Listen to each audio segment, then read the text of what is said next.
Za Danico je velika noč pomemben praznik, zato mora biti tudi hrana na mizi priložnosti primerna. Danes bom v bistvu nakupovala same zdrave dobrote, iz katerih bom pripravila nekaj posebnega za veliko noč. Prisega pa na tradicionalne velikonočne jedi. Danes sem prišla predvsem v prvi vrsti po hren, saj hren res ne sme manjkati za veliko noč. In v bistvu po drugi strani ni sploh naključje, da ga toliko jemo med prazniki. Saj v bistvu spodbuja prebavo. Seveda po kakšni potički in po raznih drugih dobrotah moramo poseči tudi po hrenu. Jej hren in zdrav boš kot dren.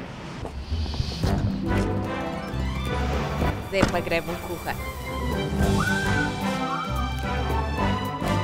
Danica si nadene predpasnik in se loti dela.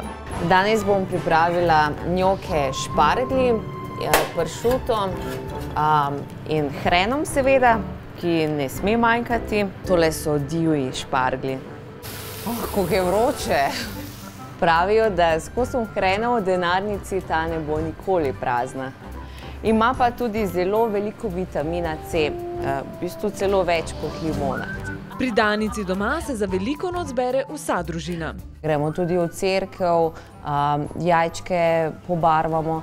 Tako da ja, v bistvu res tako eno pravo harmonično vzdušje. Jajčka ponavadi pobarvamo na starodaven način, to je s čebulnimi olupki in potem seveda dodajamo razne potiske. Z mamo bova tudi letos pripravili potico, se potica ne sme manjkati. Če pa bomo preveč potice pojedli, pa bomo tudi hrena malo pojedli, ker potem dejansko pokurimo te maščobe.